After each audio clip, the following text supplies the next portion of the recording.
Você é a favor ou contra a redução da maioridade penal?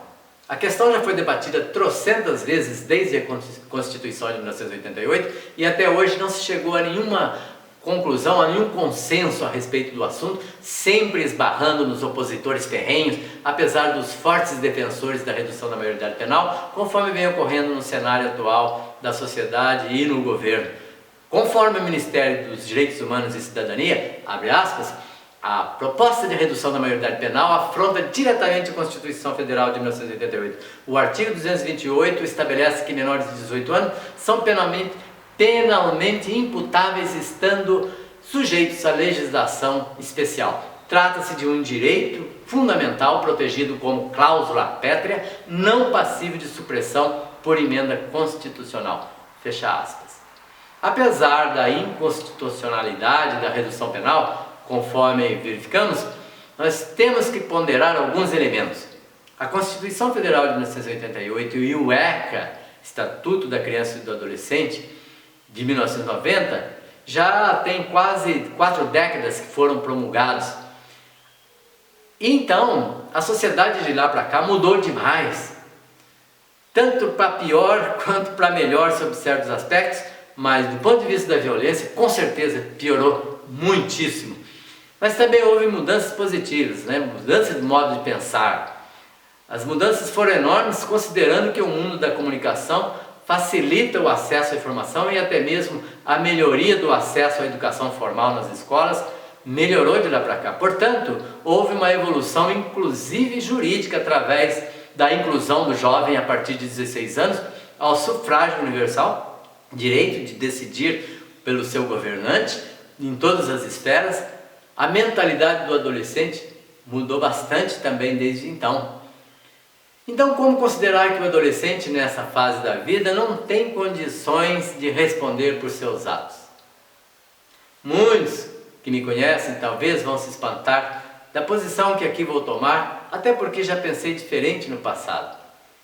Está na hora de superarmos a visão ingênua de que o adolescente entre 16 e 17 anos seja um ser totalmente vulnerável, inconsciente de seus atos, ou considerá-los tolos, ingênuos, pior ainda, bonzinhos.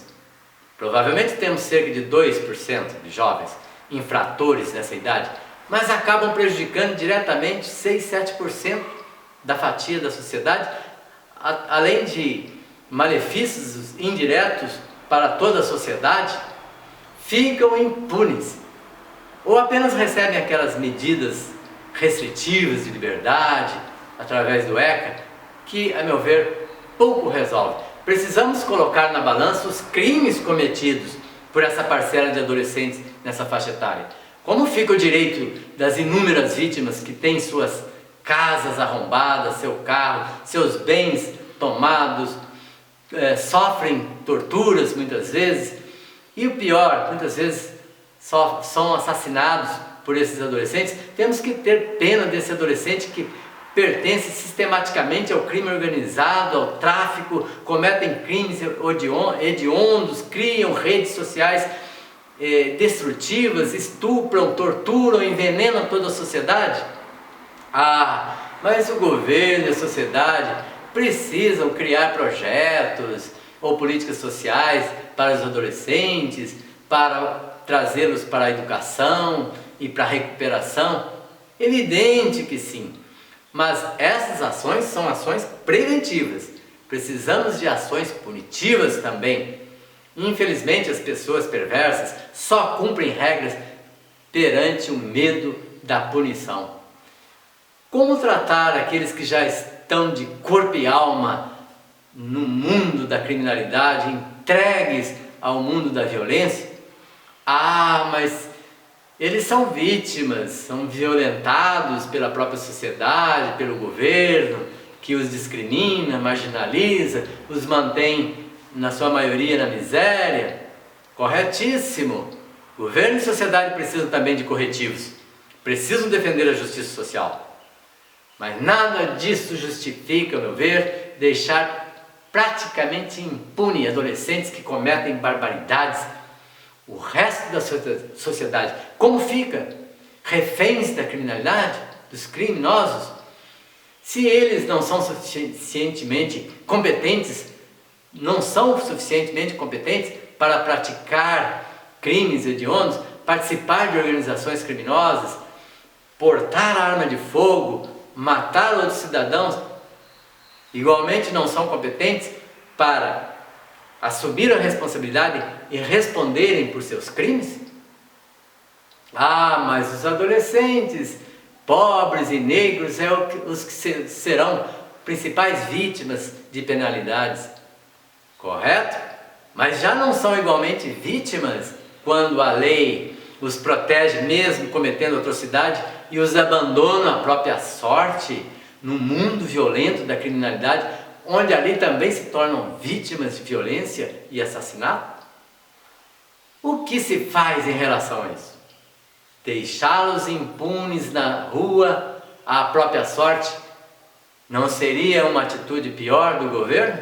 Acaso não se deve levar em conta as vítimas que sofreram torturas, como por exemplo tendo uma arma apontada para si, de jovens como esses que muitas vezes tiram a vida dos seus entes queridos, estupram?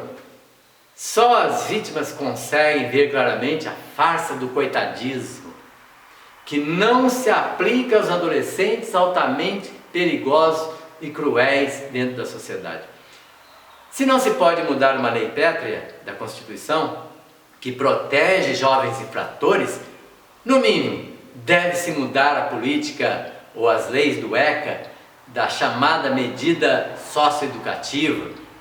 Não basta a reclusão temporária e depois dos 18 anos o jovenzinho sai por aí com sua ficha limpa, como se não tivesse cometido nada. A justificativa de que reduzir a maioridade penal não resolve o problema estrutural da violência, correto? Mas é insuficiente para justificar o protecionismo legal para adolescentes extremamente perigosos. Se fosse assim, então por que presídios e prisões de criminosos adultos deveriam existir?